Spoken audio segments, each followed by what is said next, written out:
everybody, Sam's Trains here, welcome back to the railway and welcome back to another Diesel Month Monday special.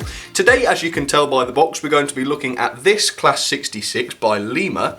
Now, yeah, when you hear the name Lima, you expect budget models, don't you? Cheap models without much detail and fairly aged as well. Well, that's not really the case with this. It is a budget model still, but obviously the box suggests that it is one of their later models, and of course the fact that this is a Class 66 in a Freightliner livery means that it is, you know, late 90s at the very earliest. So I'm hoping you're going to be reasonably impressed with this one, as I was. So let me show the end of the box. This is L204901 diesel locomotive Class 66 Freightliner. And with all that said, let's get this one out and see what it's like. Now, this one did cost me quite a bit actually, because it is in fact brand new. And I think it was about £65. So yeah, quite a lot for a Lima model, let's be honest. But yeah, again, impressive as I say. Okay, I won't spend long looking at the paperwork because it's an express review, but there it is. These are the instructions, which is more of just a diagram showing you how to fit the detail, but that's fine. And on the subject of detail, there is an awful lot with this one, which again is a little bit strange for a Lima model because you don't normally get that much. Now, if I can get this orange thing out, which I can't, hang on, here we are. Oh, we've got some other bits falling out. Yeah, as you can see, there are loads of these cards with the detail on them, just a massive amount really, and if you fitted all of these, you'd actually end up with a very detailed model. So yeah, that's quite impressive. Now, yeah, of course, this isn't going to be up to modern standards, but it's not far off, I must admit. Let's show you. Here we go. So yes, the Class 66 in the Freightliner green. And this one is crew regeneration, if you're interested. So there it is. I'm going to review it up close in just a second. But first of all then, here's a little bit of history, very, very brief history of the Class 66. So I'll start with the shout-outs again. GW Railfan, Andre Mill Homans, and Ted the Train Productions. Thank you very much for getting in touch, folks. So the class arrived in the UK in 1998 and quickly proved to be solid and reliable in their performance. Subsequently, they replaced many older diesel designs, making them a little bit unpopular with some of those more traditional diesel enthusiasts. 455 were produced over nearly 20 years, and the last was in 2015, so really not all that long ago. So there she is then, the lovely crew regeneration Class 66 from Lima.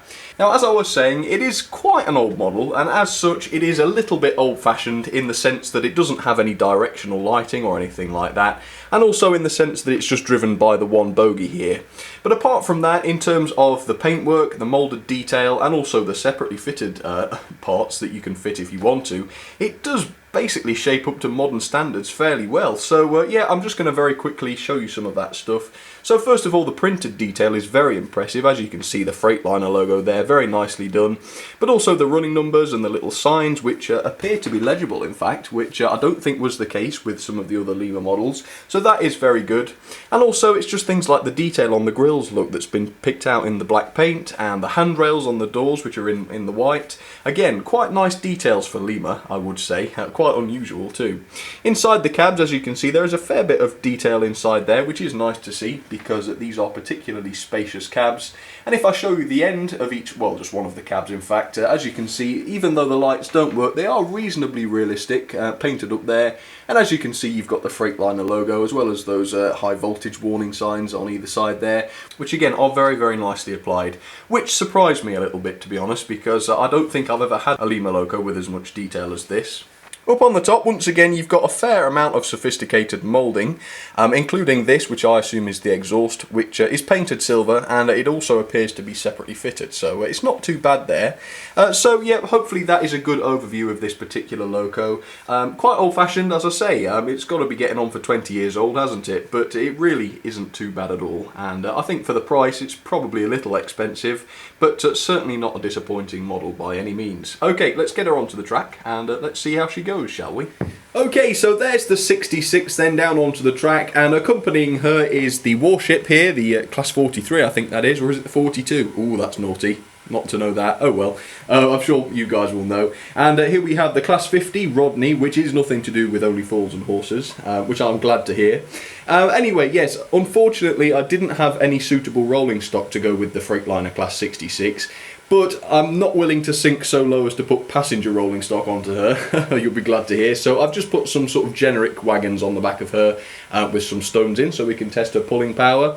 So let's do that then. Even though she's already coupled to them, I'm going to give her a little try on the slow speed performance. So here she goes forwards then. Now, yeah, it is one of those Lima pancake motors, so the performance isn't absolutely superb. But what I do particularly like about these motors is the noise that it makes. Now, obviously, yes, we all like a good quiet runner, but these have a real sort of powerful noise about them. And at certain speeds, the motors resonate, which actually makes the ground rumble, with me being on the floor, which is just a fantastic effect. So yeah, it has its own charm, I think. And a very good puller, as you can see, fairly heavy. Okay, let's get the warship going then. I don't think I mentioned that she's got some Pullman coaches, which I just think seem to work quite well with her.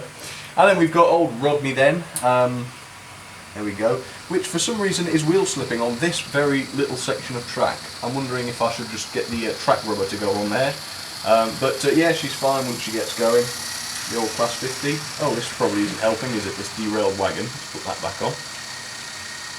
Yes, it doesn't have a lot of traction, does it, that one?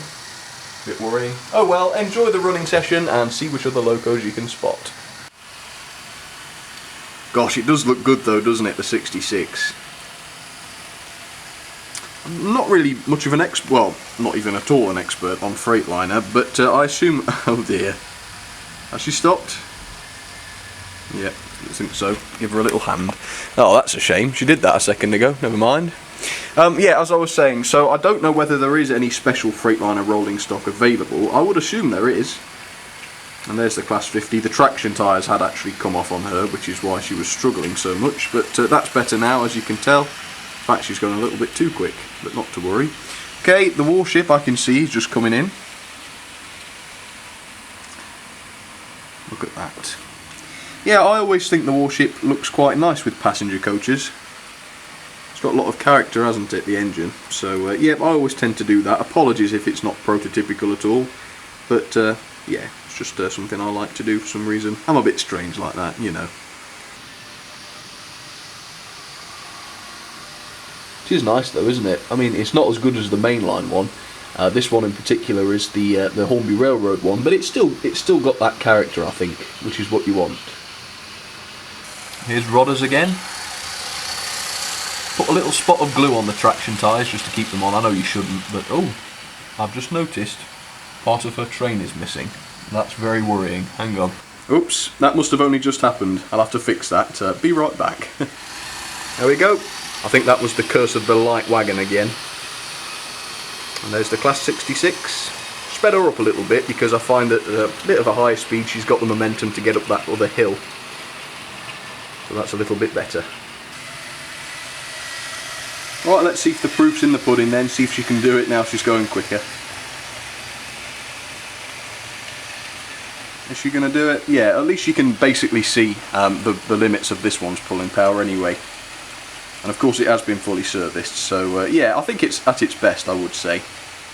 Here's my ratings then on the Lima Class 66. Detail 8 out of 10, performance 7 out of 10, character 7 out of 10, build quality 9 out of 10, value £60, 7 out of 10. Overall then 7.82 out of 10, which ranks her, let's see, 37th, just above the Railroad Compound and below the Hornby 8F.